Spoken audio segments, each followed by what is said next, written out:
Bears taking on the Commanders here, and that's good to see with the uh, young quarterbacking matchup here of Caleb Williams and Jalen Daniels in there. I guess it's almost as good as Allen and Penix, or is it? Penix was the fall guy here in this group of four.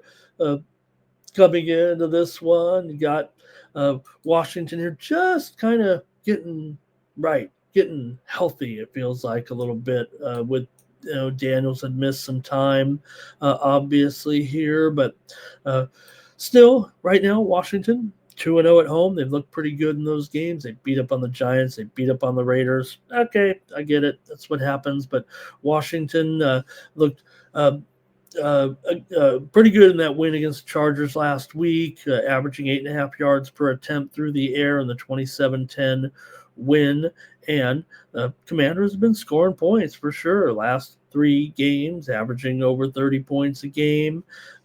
Under Dan Quinn, the Commanders are 8-2 against the spread as a home favorite coming in. And Washington's kind of own this series a little bit, and with these semi-frequent opponents, they've won 9 of the last 11, although it is just 2-2 in the last 4 meetings. There is a little sidebar to this one. Ben Johnson did interview for the Washington coaching job in the spring of 2024, but pulled out that year to stay on with Detroit at that time, and then before taking the job here with the Bears. So Bears have won their last 2 games with a pretty good offense in those, and the Bears are pretty opportunistic when they win the turnover battle, as many teams do. They usually get the win. Caleb Williams still just 7-14 as a pro quarterback, and Chicago 12-21 last 33 ATS as a road underdog. Chicago has never been good off of a bye, but we got a little bit of a different regime here. Last 7 years, Chicago 1-10 straight up, 3-8 against the spread, coming in off of the bye. So if you guys have something, let me know in this one with Bears taking on the Commanders here in this one. Still, Chicago's lost 12 of their last 15 games. Going back to last year, Washington's covered 5 straight games at home right now. 5 of the last 7 meetings between the two teams have gone over. And 4 of the last 5 meetings between the two teams here in Washington have gone over, and Chicago's gone over so far as well in 4 of their last 5, or 3 of their 4 this. I think that's more apt to say 3 of their 4 games this season. So I'm going to go over here at 49.5 on Monday night. That's going to be a lofty number, but I'm going to make my pick here on the Night Move show and go over in this one with the Bears and the Commanders.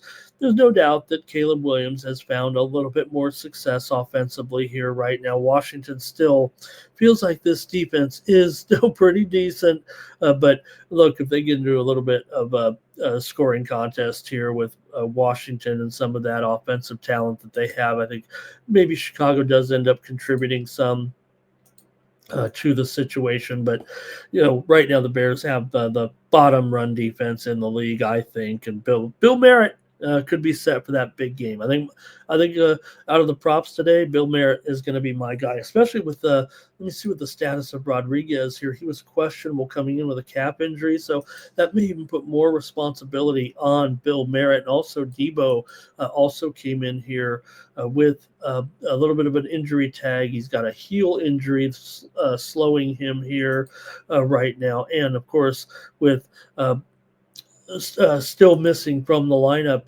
currently is McLaurin. So it's a tough matchup really for some of these guys like McCaffrey. Tough matchup. Also, Chris Moore, tough matchup. So might have to look down a little bit. Maybe Daniels for his rushing yards here, but I think Bill Merritt and also Zach Ertz, who we thought he would have a big game, and he got shut out against the Chargers, basically on one target.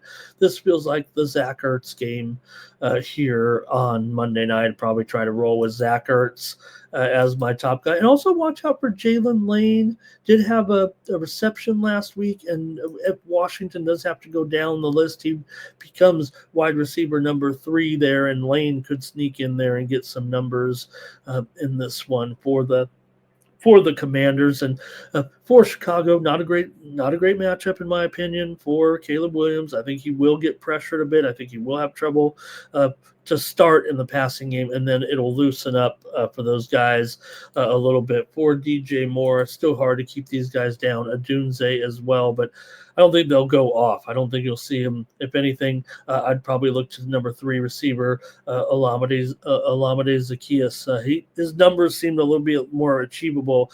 I'm not doubting that the Bears can't have some offense here. I'm just comparing my opinion to the actual numbers and the props, and I think those two guys are a little bit too high on their numbers with Moore and Adunze.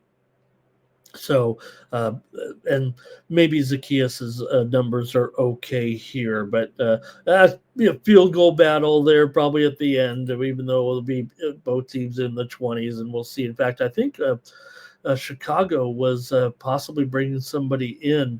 Maybe Jake Moody is going to be in there for Cairo Santos this week. So I think maybe better off going with Matt Gay of the Commanders. Okay, great job, you guys. Let's see what we got here. Daryl wants to take the Bears here and undecided. I would say don't fret it, Daryl. It could be kind of a wild game here.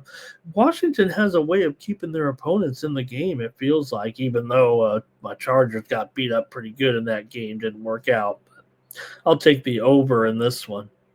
Thank you for watching. For more free pick videos, be sure to subscribe to our channel. And if you're looking for Ramon's best bets and his premium picks, be sure to click the link in the description to take you right over to Ramon's handicapper page at Tony'sPicks.com.